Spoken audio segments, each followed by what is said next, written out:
Chers amis musiciens, bonjour. Alors, comme je vous l'avais dit dans un message que je vous ai envoyé si vous étiez déjà inscrit sur mon site, je vais faire donc une vidéo qui reprend la théorie de zéro.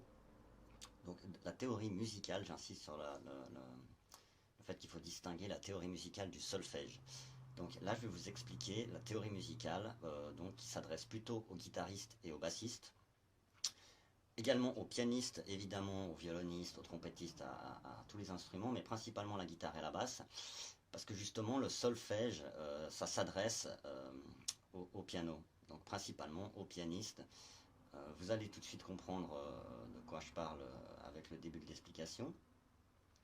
Et donc je ne sais pas encore en combien de parties elle sera au final, mais voici donc la toute première partie. Donc je vais partir de Do, Ré, Mi, Fa, Sol, La, Si, Do. Donc la seule chose que je ne vais pas entrer dans les détails qui se retrouveraient avant Do, Ré, Mi, Fa, Sol, La, Si, Do, c'est pourquoi est-ce qu'on a des demi-tons entre Mi et Fa et entre Si et Do. Donc ça c'est la seule question à laquelle je ne vais pas répondre, parce que ça n'a pas beaucoup d'importance, mais donc c'est comme ça et puis c'est tout. On est parti. Alors, à la toute base, on a donc nos 7 notes. Do, Ré, Mi, Fa, Sol, La, Si, et on revient sur le Do. Donc ça, ce sont nos 7 notes de base. Donc en musique, on les écrit en chiffres arabes et en chiffres romains. Donc là, je vais les mettre en chiffres romains, ce qui donc en musique s'appelle les degrés. Ne vous inquiétez pas si vous ne comprenez pas un terme, je vais de toute façon revenir dessus par la suite. Et donc on revient sur notre 1, etc. Alors maintenant, ce qui se passe, c'est que entre chacune de nos notes principales, on aura des notes qui auront donc deux noms pour un même son. C'est-à-dire qu'entre Do et Ré, on aura un Do dièse qui est l'équivalent sonore d'un Ré bémol. Donc on a deux noms possibles pour une même sonorité, et donc vous allez voir qu'il y a une logique à ça, et qu'une fois que vous l'aurez compris, vous vous poserez beaucoup moins de questions. Donc ça, c'est la première chose avec laquelle il va falloir vous familiariser, c'est donc le nom de chacune des notes. Donc entre Do et Ré, on a Do dièse, qui est l'équivalent de Ré bémol. Donc le dièse, c'est comme plus, et le bémol, c'est comme moins. Donc Do dièse, c'est Do plus un demi-ton, à chaque fois un demi-ton. Et Ré bémol, c'est Ré moins, donc Ré moins un demi-ton. Alors, entre Ré et Mi, on aura donc Ré dièse, qui est donc l'équivalent de Mi bémol, Ré plus, Mi moins. Et donc ici, entre Mi et Fa, on a ce qu'on appelle un demi-ton. Donc en musique, pour les repérer, au fait, on fait un petit arc de cercle, comme ça, pour repérer tout de suite par rapport à la formule. Donc les chiffres romains, c'est ce qu'on appelle une formule. Et donc ici, ça ne va pas changer, si ce n'est que le Mi plus va être le Fa. Donc le Mi dièse, ça va être un Fa. Et donc le Fa bémol, ça va être un Mi. Donc je vais l'écrire au-dessus aussi, comme ça, ça va être un peu plus homogène. Donc Fa bémol, c'est la même sonorité qu'un Mi, et Mi dièse, c'est la même sonorité qu'un Fa. Mais pourquoi est-ce qu'une fois on va l'appeler Mi dièse et pourquoi est-ce qu'une fois on va l'appeler Fa? Ça, je vais vous l'expliquer tout à l'heure. Donc ensuite, entre Fa et Sol, on aura de nouveau un ton d'écart, ce qui fait qu'on aura une note entre les deux. Donc Fa dièse et Sol bémol. De nouveau la même chose entre Sol et La. Donc ici, on aura Sol dièse, qui est l'équivalent de La bémol. Encore une fois, rebolote. La dièse entre La et Si est l'équivalent de Si bémol. Et de nouveau, entre Si et Do, on a de nouveau notre fameux demi-ton. Donc le Si plus va être un Do au niveau sonore, bémol. Si dièse va être donc un Do, et Do bémol va donc être sur le Si. Donc maintenant, quand vous regardez ça, vous vous dites ouh là là, qu'est-ce que c'est que ce Bronx? Comment faire pour faire un peu le tri? Alors, magie du direct, si je vous prends crayon gris, et que je vous fais un petit schéma comme ceci. Peut-être que certains ont déjà vu là où je voulais en venir.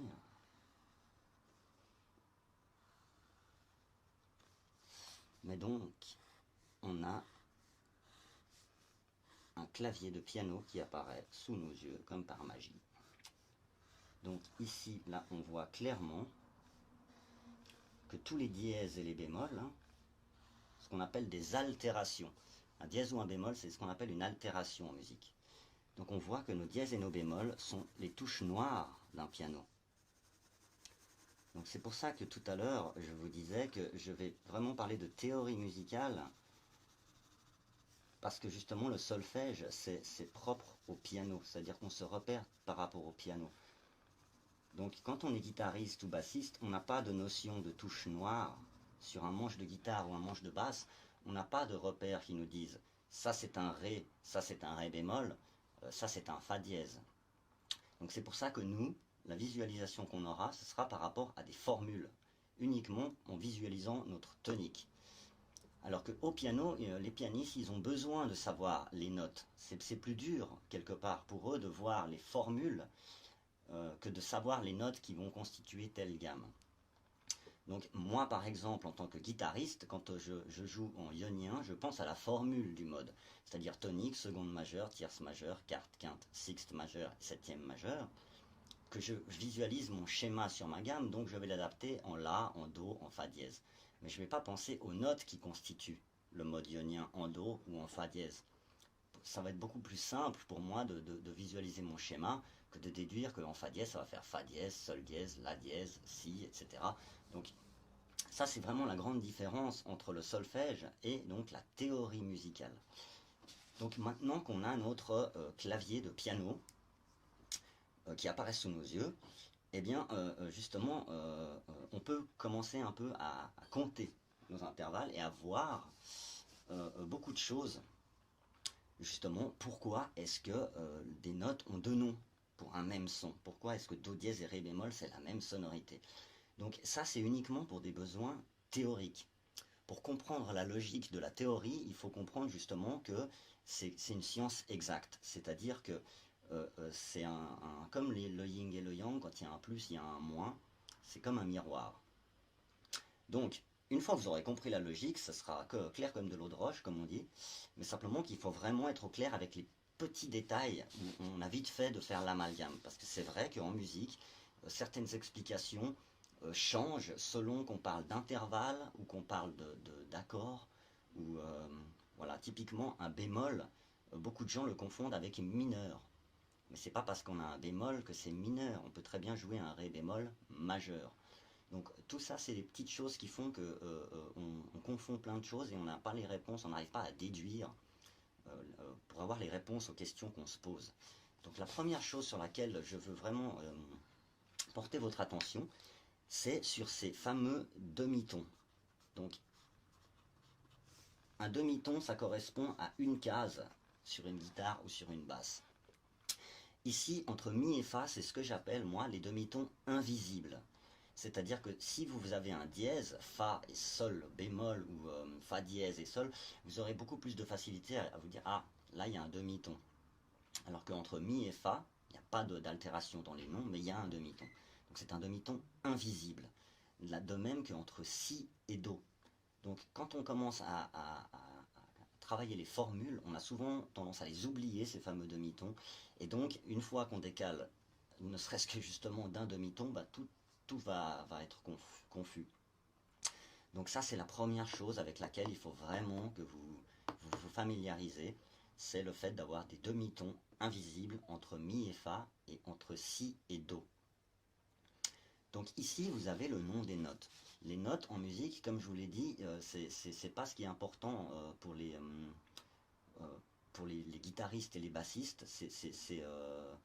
Évidemment, c'est très important de connaître toutes les notes, de savoir où se trouve le do sur une guitare et une basse, et pas seulement sur une seule corde.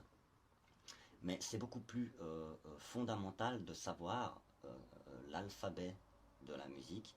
Et l'alphabet de la musique, c'est donc les intervalles. Donc, deuxième chapitre, je vais commencer à vous parler donc de la grammaire, ou plutôt de l'alphabet de la musique, qui sont donc les intervalles.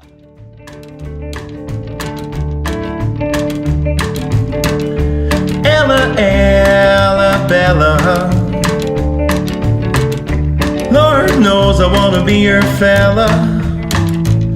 Oh, well, your sweet lips of wine, Lord knows I wanna make you mine. Ella, Ella, Bella,